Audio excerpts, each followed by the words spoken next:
I would love to welcome the king of Cork Radio, Mr. PJ Coogan. Thank you, Brenda. You are biased on the best. I know, of course I am. Well, the last Jane and Lars proves that you are the best. We were very you happy are the with best. those. We are very happy with them. those.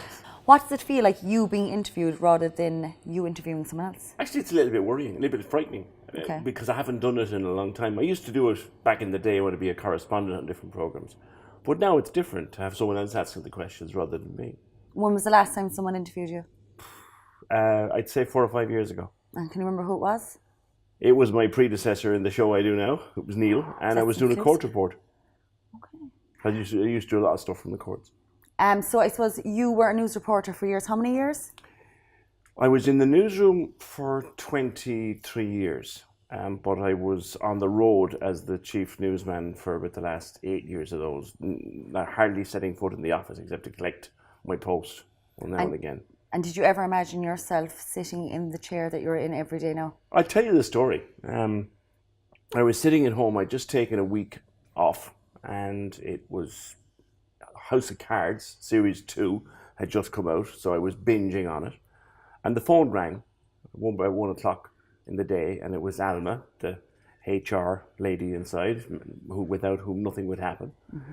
And she said, "Can you come in tomorrow and do the show?" I go, "Yeah, all right, fine. I'm off. I know you're off. Can you do the show and do the rest of the week?" I said, "Fine, grand." And of course, we all know what we found out then within a couple of hours was that himself was gone. And about 3 weeks later, I was called to a meeting, and I was asked if I wanted the job. And I said, "Well, yeah." And they said, "Okay, you got it." And then, that was next February, that'll be 4 years now. So I'm still kind of every morning waking up and going, is this really my job? Like every morning I meet you, you seem to be in a good mood. I try. Yeah, well, you're good at. You're the first conversation I have in the morning. And I usually try and be in a good mood when you walk in. Now, we did have a bit of a breakdown last Thursday, but we won't even talk about that. Within 5 minutes, we can change one another's moods. Yeah, we can. No, you are the first person to have a conversation with in the morning, because I get up very early at home. I'm pottering around about 10 or 5 to 6, and nobody else gets up until after 7. So the last thing I do before I leave the house is I make some tea and coffee, bring them upstairs. My son takes a cup of tea, my wife takes a mug of coffee, and they might grunt. I don't even bother with my daughter. I get a belt of a high heel the minute I go in the door. So I'm out the door, and you're the first person to have a conversation with them. And if you pick up an energy from me that I may not be in the best mood, what's your first thought? I go back in and make more coffee. I ignore you. I've never told you this, but I'll tell you to your face now. There are mornings when I go in and we have that first conversation, and then I'll just quietly ease myself out of the office. And maybe in 10 minutes, when I've had coffee and you've had coffee, then we'll try again. So can you pick it up when you come in the door, what mood I'm going to be in? Yes. And you're generally in great form. Yeah, 99 days out of 100, I'm in good form. 99 days out of 100, you're in great health form. Okay. I suppose you're doing it nearly 4 years now. Can you remember who was the most difficult person you've interviewed so far? Politicians can be very difficult, most of them, because they all have the answers and you cannot knock them off the script. And of all of them, he's a guy I enjoy interviewing. I've interviewed him many times. But one of the most difficult people to interview in a kind of a confrontational way is our own Micheál Martin. Because Micheál has a very unusual way of speaking. I think it's something they teach in Ógra Fianna Fáil. And this isn't a Fianna Fáil jibe or anything, but I think they teach it in Ógra Fianna Fáil, and I think he takes the class. I have a funny feeling that Micheál Martin has another nostril in the back of his head. He doesn't breathe, therefore he doesn't stop. And trying to get a question in and not sounding rude is nigh on impossible. And he's about the most difficult. Enda Kenny is something similar. The hardest man of all to knock off script is Gerry Adams. Very tough to knock off script. But then he's been doing that script for 30 years. When was the last time he was in studio? The general election. Yeah, I thought you did a good job that time. Gerry, you know where you're going with Gerry. You know that people want you to ask about the IRA. You know it's a complete waste of time. I mean, Gerry is never going to answer that question the way people want him to answer it.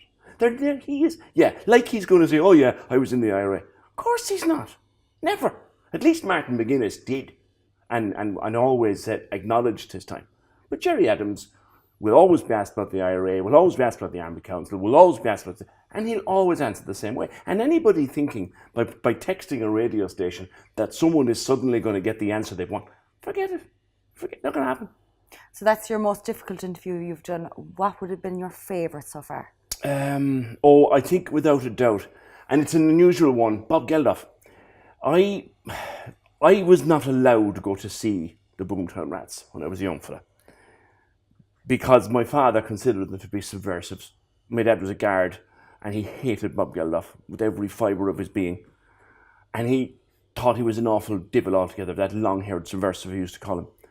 And I remember they played the Marquee a couple of years ago. They were absolutely brilliant. And I rang my dad during the gig and I said, I'm now seeing the long-haired subversive that you didn't want me to see 30 years ago. He just laughed. But Bob came back to do a concert in the Opera House. And I think he had a new album out, but for some reason he did a round of media interviews. And the strict instructions were, we were not to ask about the family. We were not to ask about the daughters. We weren't to ask about, there'd been a tragedy. Remember his daughter died. We were just to talk about the music. And I did about 10 or 15 minutes with Bob Geldof, just talking about the music. And we had the chat of a lifetime. He was a joy to talk to. When Bob wants to be controversial, he's very controversial. When Bob wants to be funny, he's very funny. But he'd issued this instruction to just talk about the music. And I said, you know what? I'll go there. Mm-hmm. And we had a ball. We had a great chat, the two of us. I think my favourite interview you did was, can you remember when you interviewed the Siccone Jolies? Oh, that. I'm still getting trolled about that. Yeah, I think you probably are. I still get trolled about that. I just decided I was just sick of all their nonsense. Yeah, you can't deal with the nonsense. I can't even go there with them now. No, you know that there's something on the show tomorrow to do with celebrities? Ah, yeah. I know, that's okay, isn't it? Celebrities are fine once they realise. I know, I make PG do all the kind of light subjects and he comes in and does. like, I always find a way to persuade you into doing it, and you always do a great job and it's it. You find what I hate about them or what I like about them. Yeah, and you really don't like Kim Kardashian. Oh God, no. No, you. I mean, who goes to the shop with a photographer? Yeah, no, Have you seen Posh Spice? I tell you, the weekend, all the Beckhams went to the gym. Did you see that? Yeah. They all went to the gym with a photographer. Where is she? In her pajamas. But somewhere. you're worse for watching them. You're addicted to watching them. Oh, you love giving out about them. Listen, I tell you, while I'm here, I want to plug a podcast, right? If you're into celebrities, there's a great podcast. You'll pick it up on iTunes called Steve Allen's Little Bit Extra. He's a British broadcaster. He's as camp as a field of wigwams. He hates these people. And he does 15 minutes on them every morning. I never miss it. It's great. Brilliant. And give me one word to describe your job. The best. That's two. Give me just the one. Yeah, I kind of have me caught doing it in one word. Fun. It is fun. And speaking of fun, no one gets away from doing an interview with me not having some fun with them. What you ready for this? You were hiding okay, it's going to be okay. I know, yeah. Okay, it's just, this part is we're going to be very quick with this. This part is just about how Cork are you, okay? So these are just some pictures, okay, of iconic places in Cork, right? Where's this? Oh, dear me. That looks like the English market. Correct. This might be more difficult. Where's this? Come on, Brenda. Although I think that's looking out. Is it looking out over Commons Road from up high? Up around Mallow Road somewhere. It's no? Nash's Boreen. Nash's Boreen. Nash's Boreen. Is that here? Yeah, correct. This.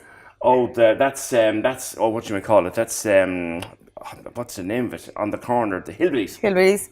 Which actually is wrong, by the way. Not the original breast in the bun. That was John Grace did the original breast. We're going anyway. This one. That's the that's the Fianna Fáil Ardèche. When they held it in Cork. It's a donkey sanctuary. That's what that is. Yes, yeah, exactly. Okay. Oh, I love this one. This is my favourite one. What's this? Ballinspittle. Good. Obviously, we'll know this one. That's the Shandon, yeah. Okay. You should know this one. I should. You may have taken something to it. It's the Cat Hospital in Glanmire.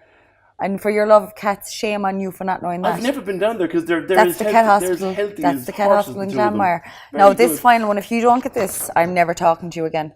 That's Douglas Village. Are you having a laugh? No, it's not. Actually, where is that? Where is that? That's Ballydesmond. Ah, well, Jenny, God almighty.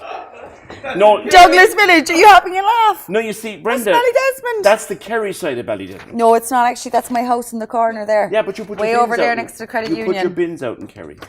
Well, you did well enough there, all right? We're nearly there, okay? Oh, God, now, the final part I have is how well do you know me, okay? All right. I know, we're testing your knowledge of me now, okay? Can you name my last car, my new car? Your last car was called, hang on, your new one is Teresa. Your last one was, Brittany. Perfect. Can you name the year I was born in? The year? Yes. I sometimes forget what age you are. Same age as Deirdre. 1995. 1995. 85. 85. Sorry, of course, 85. What's my dog's name? Oh, God. Jake? Yes. My cat's name?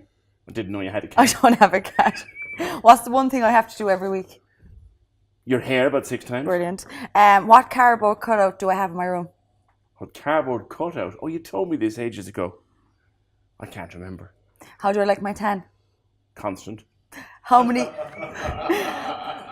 But the cardboard cutout was actually Kylie Minogue. How many cows at home does my dad have? How many cows? Yeah. God, I have no idea. Someone joking his horses. What's the one thing that annoys you about me? Be honest now, PJ. If there was one small thing that just irritates you about me, but we'll still stay friends. You're always happy.